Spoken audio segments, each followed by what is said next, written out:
inevitable. We all change as we go forward in life.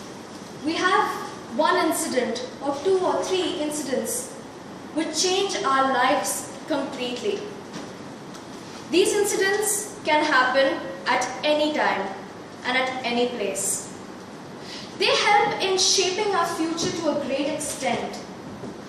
As humans, we all have negative thoughts and bad behavior. And these incidents and turning points in our lives help us in erasing these negative thoughts and behavior to a great extent. Good evening, Toastmaster of the Day, fellow Toastmasters and guests. Good evening. 7 years ago, in 2006, during the month of November, my turning point had arrived. When I was small, I was different. I was not like what I am today. I was rebellious, a little bit aggressive, and I was very stubborn. When I wanted something, I wanted it to come to me at that point, at that very moment. And if I didn't get it, I would make everyone around me crazy. There was this one incident, a small incident that occurred. I wanted to shop for something in particular. And me and my entire family, we were supposed to go shopping on that day. But you all are aware that most of the evenings in Kuwait are ruined by dust storms. That particular evening was also ruined by a very bad dust storm. So naturally, my entire family was not really in the mood to go out. But I got frustrated and I got very angry and I was like, this is not fair, I have to go, I have to shop for that thing, otherwise I will go, I won't get it again. But still, they didn't want to go. Obviously there was a dust storm, people would fall sick. But then I ended up dragging my dad to the shop and I shopped for that particular thing. Today when I think of that incident, I feel so bad. I was such a terrible person back then.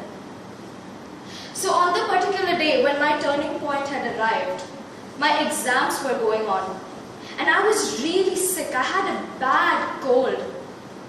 So I finished writing my exams and I was frustrated and exhausted after the long day. And in the bus, I was just very tired. Now whenever I used to get sick, my mother used to prepare this steam. She used to take a vessel. She used to put some boiling water in it and add a pinch of Vicks or something to make it minty. And I used to inhale the steam and it used to feel so pleasant and relaxing. And I used to get a very good sleep after that. So as I was returning in the bus, I was like, I really need the steam. I'm so desperate for it. I reached home and I went to my mother directly and I'm like, Mommy, I need the steam. I'm feeling very sick. I really need the steam. My mother was talking on the phone with her friend. She pushed the phone a little aside and she was like, child, wait for a while. I'll just finish talking to my friend and I will make your steam. I promise you. I decided to wait. I waited for 10 minutes. My mother was still talking on the phone. After 20 minutes, I started getting impatient. And after half an hour, I just couldn't take it anymore. I was angry. And so I myself went to the kitchen. I opened the cupboard, took out a random vessel, and I put it on the gas oven, poured some water in it, and let it boil for 10 minutes. After it was done, I smartly took out the vessel, I placed it on the table, I took out the Vicks from the cupboard, scooped out nicely a pinch of Vicks, I put it in the vessel, and then I sat down in front of the table. And I took 1 minute to be proud of myself. I was like, I finally did something on my own, something that my mother has to see. Look, I'm so angry right now and I've been able to do this after so long. I'm just so proud. And then I began to inhale the steam. I was feeling relaxed. I was feeling my pressure was coming down. And then I was just feeling proud and happy after what I did by myself. I was in 6th grade and I did all of this all by myself. While this was going on, I suddenly heard a big crashing sound.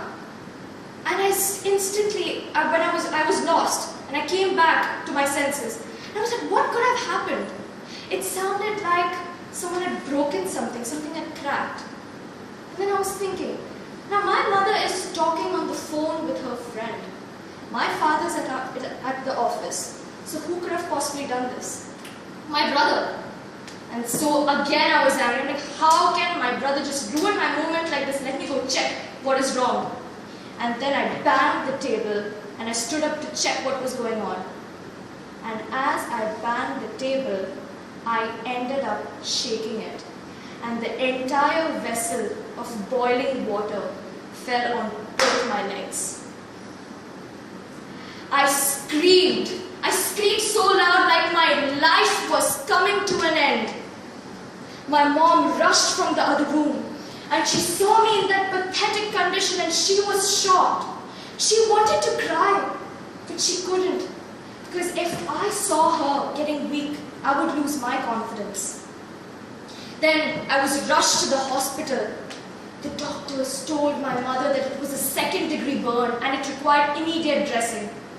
After the dressing was done, I went back home and I thought about the whole thing again. And then I realized that I was such a foolish person to have done something like that, to have attempted to do something like that. I could have easily waited. And this was the turning point of my life. I took 1.5 months to recover. I couldn't walk for 2 weeks. I was on the wheelchair. I couldn't go to school. I missed an exam. And today, I have permanent scars on my leg. And whenever I look at it, I think of what had happened in 2006 during the month of November. I learned my lesson finally. And today I hope I am changing. I am less impatient, I am more patient. I know how to wait for things. This incident had really taught me a lesson. In the hard way, of course, but at least it did. And therefore, I am thankful in some way that I received a lesson, because it made me a better person after all. Over to you, Toastmasters.